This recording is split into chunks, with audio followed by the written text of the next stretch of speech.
the platform and plunged to his death. Good job, Stanley. Everyone thinks you are very powerful. Wow. Alrighty, so I guess I'm not Someone dead. was following Stanley. He was sure of it. If he checked over his shoulder now, he would surely catch them. It was only a matter of time.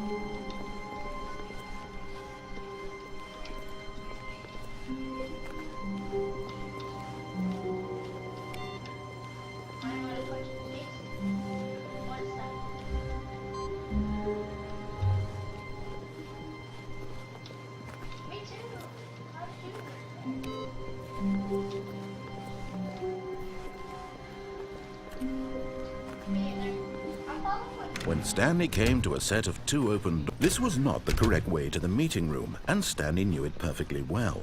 Perhaps he wanted to stop by the employee lounge first, just to admire it. Standing now in this incredible room, Stanley for the first time understood true happiness. Then the feeling went away, but eager to get back to business, Stanley took the first open door on his left. Stanley was so bad at following directions, it's incredible he wasn't fired years ago.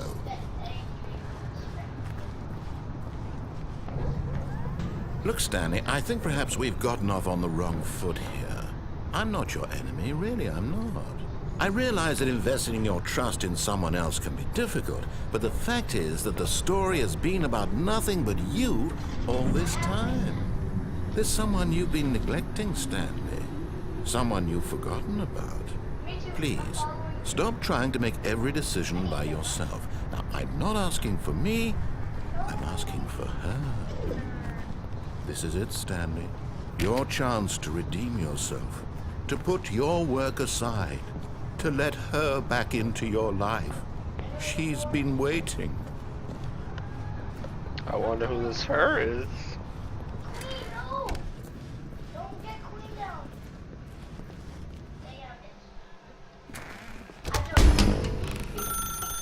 That's her, Stanley. You need to be the one to do this. Hello?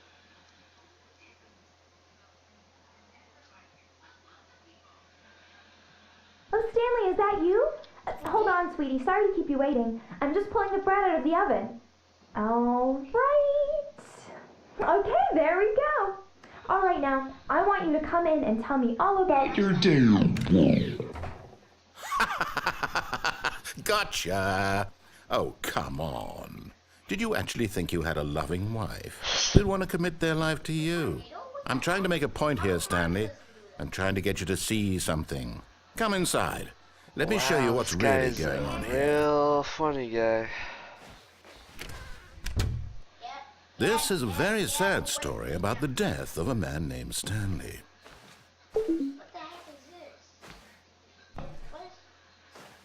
Good morning. Keep on, keep on.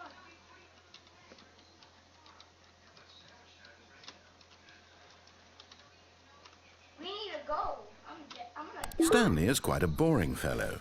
He has a job that demands nothing of him, and every button that he pushes is a reminder of the inconsequential nature of his existence.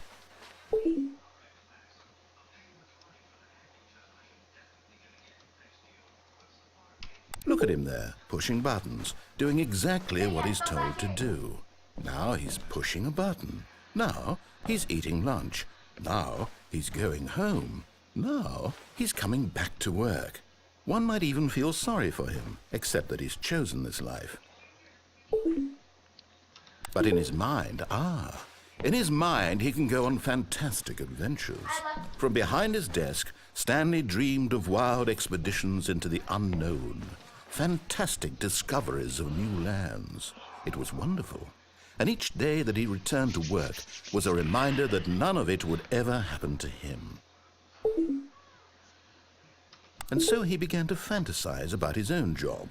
First, he imagined that one day while at work, he stepped up from his desk to realize that all of his co-workers, his boss, everyone in the building had suddenly vanished off the face of the earth. The thought excited him terribly. Queen, I'm coming, Queen.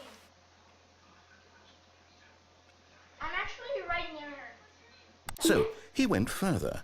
He imagined that he came to 2 open doors and that he could go through either. At last, choice. It barely even mattered what lay behind each door. The mere thought that his decisions would mean something was almost too This room wonderful is to changing. behold. As he wandered through this fantasy world, he began to fill it with many possible paths and destinations. Down one path lay an enormous round room with monitors and mind controls. And down another was a yellow line that weaved in many directions. And down another was a game with a baby. And he called it the Stanley Parable. It was such a wonderful fantasy, and so in his head he relived it again, and then again, and again, over and over, wishing beyond hope that it would never end, that he might always feel this free. Surely there's an answer down some new path, mustn't there be? Perhaps if he played just one more time.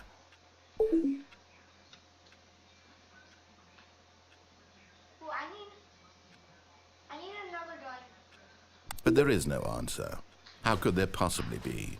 In reality, all he's doing is pushing the same buttons he always has. Nothing has changed. The longer he spends here, the more invested he gets, the more he forgets which life is the real one. And I'm trying to tell him this, that in this world he can never be anything but an observer, that as long as he remains here, he's slowly killing himself. But he won't listen to me. He won't stop. Here, watch this. Stanley, the next time the screen asks you to push a button, do not do it. You see? Can he just not hear me? How can I tell him in a way that he'll understand that every second he remains here, he's electing to kill himself? How can I get him to see what I see? How can I make him look at himself?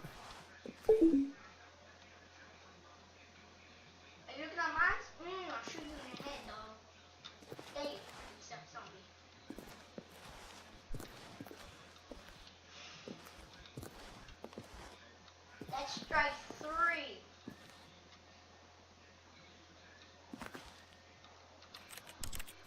You have to 5 strikes. I suppose I can't, not in the way I want him to. But I don't make the rules. I simply play to my intended purpose, the same as Stanley. We're not so different, I suppose. I'll try once more to convey all this to him. I'm sorry, guys, I'm a little tired. I must. Perhaps, well, maybe this time he'll see. Maybe this time. And I tried again, and Stanley pushed a button. And I tried again, and Stanley pushed a button. And I tried. No one's near generator 5 right now. Oh my I guess now I'm That's dead. strike 4.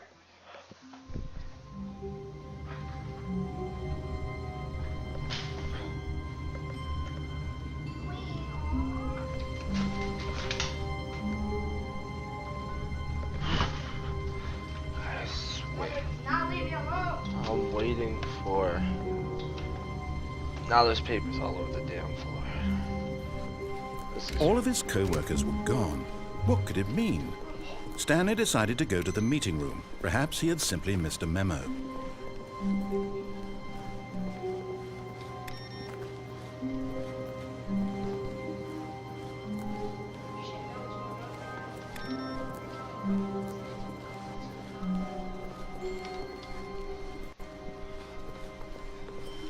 When Stanley came to a set of 2 open doors, he entered the door on his left. This was not the correct way to the meeting room, and Stanley knew it perfectly well. Perhaps he wanted to stop by the employee lounge first, just to admire it. Wayne don't like him. He's being rude. Stanley felt lightheaded, butterflies in his stomach, giddy in a way he had never known before. Was it this room? A connection between the two? Could a man love a room? I mean, truly, truly, deeply, madly I'm near love. What? I really do like this right Yes, really, really worth it being here in the room. A room so utterly captivating that even though all your co-workers have mysteriously vanished, here you sit looking at these chairs and some paintings. really worth it. 5.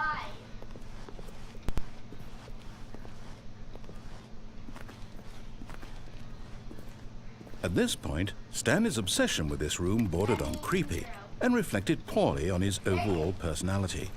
It's possible that this is why everyone left. A lot of stuff. I filled my screen with a lot of stuff.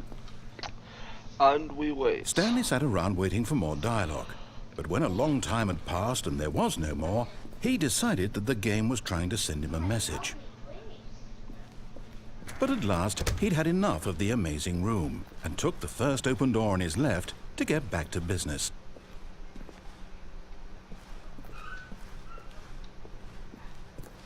I like zombie too. I said 2 because I'm like. Alright, I've gone every single way that way. And so he detoured through the maintenance section, walked straight ahead to the opposite door, and got back on track. Wait, oh, I muted zombie. I'm starting to realize something. The E key just isn't used for anything. You guys have German 1? Yet there was not a single person here either. Feeling a wave of disbelief, Stanley decided to go up to his boss's office, hoping he might find an answer there.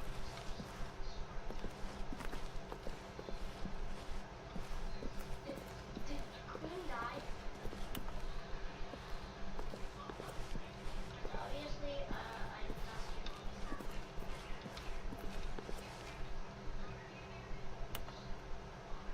I'm near Pack a Punch. Where are you?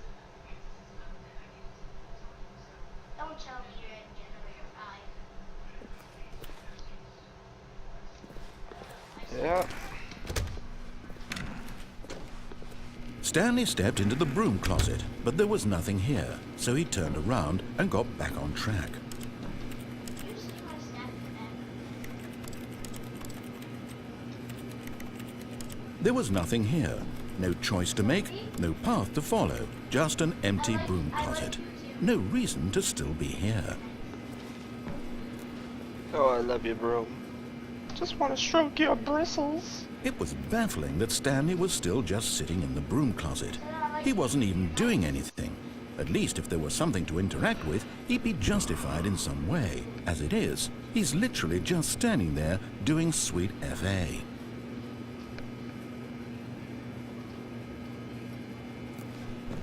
Are you really still in the broom closet? Standing around doing nothing? Why? Please offer me some explanation here. I'm genuinely confused. You know?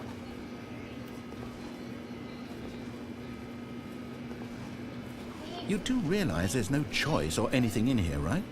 If I'd said Stanley walked past the broom closet, at least you would have had a reason for exploring it to find out. But it didn't even occur to me because literally this closet is of absolutely no significance to the story whatsoever. I never would have thought to mention it.